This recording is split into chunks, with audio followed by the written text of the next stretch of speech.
आज हम पढ़ने लगे हैं एसिटाइल कोए कार्बोक्सिलेज की रेगुलेशन बाय फॉस्फोरिलेशन एंड डीफॉस्फोरिलेशन।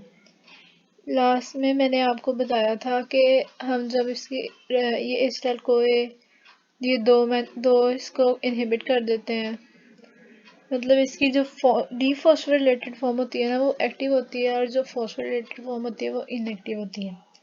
अब ये होते हैं कैसे, मतलब फॉस्फोरिलेशन और ये हमारे पास है एसिटाइल कोए कार्बोक्सिलेज जो एक्टिव फॉर्म में है, यहाँ पे ये इनएक्टिव फॉर्म में है।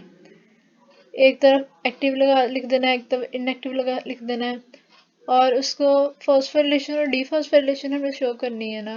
मतलब तो अगर तो फॉस्फोरिलेशन उसकी हो जाएगी, ये अगर ये फॉस्फोरेटेड फॉर्म है, ठीक है, ये उसका फॉस्फोरेट लगा हुआ है, अगर तो उसकी फॉस्फोरिलेशन हो जाएगी तो वो इनएक्टिव फॉर्म में कन्वर्ट हो जाएगा विद द हेल्प ऑफ, और फॉस्फोरिलेशन होती है हमारी एएमपी काइनेज के जरिए, ठीक है, साइक्लिक एएमपी डिपेंडेंट काइनेज के जरिए। ये हमारा है साइक्लिक एएमपी काइनेज।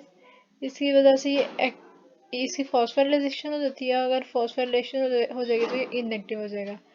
अब इस इनएक्टिव को दोबारा हमने एक्टिव में कन्वर्ट करना है, तो हमारे पास अब अच्छा जब ये एक्टिव से इनएक्टिव में कन्वर्ट होगा ना वाया एएमपी काइनेज, तो यहाँ पे एटीपी, जारी बात है एटीपी का फॉस्फेट लग जाएगा इसके पास और एटीपी एडीपी की फॉर्म में बाहर निकल जाएगा, ठीक है। अब जो इनएक्टिव फॉर्म को हमने एक्टिव फॉर्म में कन्वर्ट करना है, तो यहाँ पे एंजाइम एक्ट करेगा प्रोटीन फॉस्फेटेज। प्रोटीन फॉस्फेटेज ने क्या करना है, नाम से ही जाहिर है कि टेज फॉस्फेटेज, इसने वाटर की प्रेजेंस में उसको इसने फॉस्फेट को इसको निकाल देना है, और जब फॉस्फेट इसका निकल गया तो इसकी डीफॉस्फोरिलेशन हो जाएगी और ये एक्टिव फॉर्म बन जाएगी, ठीक है। अब हमने देखना है कि ये जो एएमपी की है ना, इसको कौन एक्टिवेट, इसकी रेगुलेशन कैसे होती है। इसकी रेगुलेशन कुछ इस तरह से होती है कि इसमें ना, अब इस जब ये कार्बोक्सिलेज एक्टिवेट हो जाएगा, हमारा एसिटाइल कोए कार्बोक्सिलेज एक्टिव हो गया, तो इसने क्या काम करना होता है, इसने करना होता है एसिटाइल कोए को कन्वर्ट करना होता है मेलोनाइल कोए में, ठीक है। अब मेलोनाइल कोए कन्वर्ट हो जाता है आगे से एसाइल कोए, जिसे ये जो प्रोसेस है बाय द लिपोजेनेसिस, ठीक है।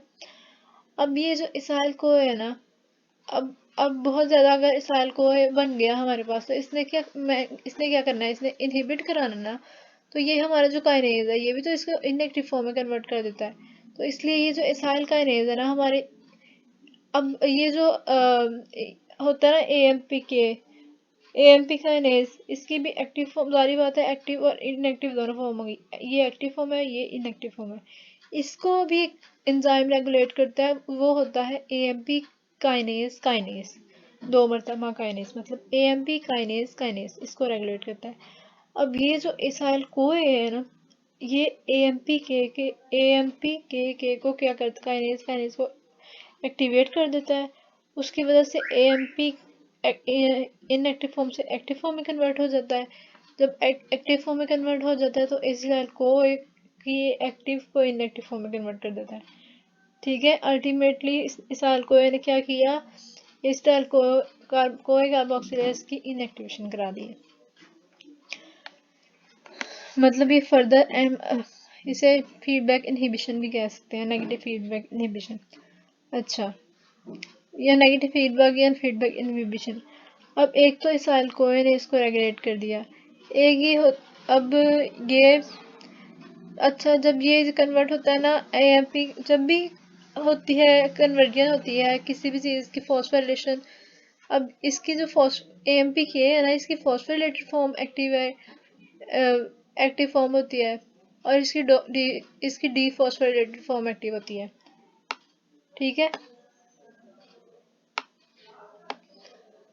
अब जब ये इनएक्टिव से एक्टिव में कन्वर्ट होगा with the help of AMP kinase, तो यहाँ पे एडीपी में कन्वर्ट हो जाएगा, तो और इसका फॉस्फेट लग जाएगा एएमपी के साथ, ठीक है। अब ये इसकी एक्टिव फॉर्म को दोबारा इनएक्टिव फॉर्म में कन्वर्ट कर देता है हमारा इंसुलिन, ठीक है। इंसुलिन क्या करेगा, इसकी वो जैसे वहां पे फॉस्फेटेज इस कन्वर्ट कर रहा था ना उसकी इनएक्टिव को एक्टिव में, तो सॉरी उस फॉस्फेटेज को एक्टिव कर रहा था, मतलब उसकी डीफॉस्फोरिलेशन करा रहा था। इसकी भी डीफॉस्फोरिलेशन करा रहा होता है हमारा इंसुलिन, वाटर की प्रेजेंस में इसने फॉस्फेट निकाल दिया। ठीक है।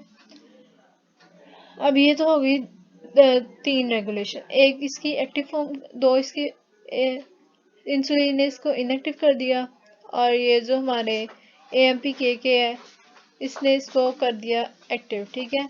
अब इस AMPK को एक तो इसाइल को एक्टिवेट करता है, एक ये सेकेंड मैसेंजर सिस्टम के थ्रू एक्टिवेट होता है। हमारे पास ग्लूकागोन आया, रिसेप्टर्स पे लगा, उसने साइक्लिक AMP को एक्टिवेट कर दिया। साइक्लिक AMP ने आगे से cyclic AMP dependent protein kinase को एक्टिवेट कर दिया। उसने आगे से AMP काइनेज को एक्टिवेट कर दिया, और AMP काइनेज ने हमारे AMPK को एक्टिवेट कर दिया। दोबारा एक मिनट देख लें हम, तो हमारे पास था, अगर इधर से हम स्टोरी नीचे से स्टार्ट करें तो हमारे पास आया ग्लूकागोन, उसने साइक्लिक AMP को एक्टिवेट कर दिया। उसने आगे से cyclic AMP dependent protein kinase को एक्टिवेट कर दिया। उसने आगे से कर दिया AMPK को एक्टिवेट, AMPK ने एक्टिवेट कर दिया AMPK को। अब AMPK ने इसको एसिटाइल को कार्बोक्सिलेज को इनएक्टिव कर देना है। ठीक है, इनएक्टिव कर देना, और इसको एक्टिव कौन करता है, प्रोटीन फॉस्फेटेज। ये तो ग्लूकागोन से स्टोरी की थी। अब जब हमें हमारी बॉडी में हमें लिपिड्स की ज़रूरत नहीं है, ठीक है, फिर क्या होता है, ये हम AMPK को हमारी बॉडी में अगर लिपिड हमारी जो इंसुलिन होती है ना वो लिपोजेनेसिस कराती है। ठीक है, तो अगर तो इंसुलिन है इसका मतलब है कि लिपोजेनेसिस होनी है।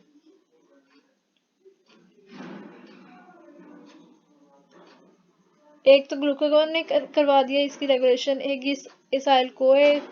अब जब ये एक्टिवेट हो गया ना, ग्लूकागोन आया, इसने साइक्लिक AMP को एक्टिवेट कर दिया। उसने आगे से cyclic AMP dependent protein kinase को एक्टिवेट कर दिया। उसने आगे से AMP काइनेज प्रोटीन को एक्टिवेट कर दिया। AMP काइनेज ने AMPK को एक्टिवेट कर दिया। अब AMPK ने एसिटाइल कोए कार्बोक्सिलेज को इनएक्टिव कर दिया। इसको एक्टिव कौन करता है, प्रोटीन फॉस्फेटेज। ठीक है, जब ये एक्टिव हो जाएगा तो एसिटाइल कोए को कन्वर्ट कर देगा मेलानोइड कोए में, मेलानोइड कोए में कन्वर्ट हो जाएगा एसाइल कोए में। ये एसाइल कोए जाकर एक्टिवेट कर देगा AMPK काइनेज को। ठीक है, काइनेज को एक्टिवेट कर देगा तो दोबारा AMPK काइनेज एक्टिवेट कर देगा AMP काइनेज को। वो आगे से इस सेल कार्बोक्सिलेज को इनएक्टिवेट कर देगा, जिसका मतलब है कि हमारे पास लिपोजेनेसिस हो रही है, हमें इसकी ज़रूरत नहीं है। अब इंसुलिन हमारी लिपोजेनेसिस कराती है, तो इंसुलिन इसको AMPK को इनएक्टिव कर देगा ताकि ये इसको इनएक्टिव ना कर सके। ठीक है, इंसुलिन प्रमोट कराती है हमारी लिपोजेनेसिस को, और ग्लूकागोन हमारी लिपोजेनेसिस को इनहिबिट कराता है। और इसी तरह जो इंसुलिन है ना हमारी बीटा ऑक्सीडेशन को इनहिबिट कराती है, और ग्लूकागोन उसको इन्हांस कराता है, उसको प्रमोट करता है।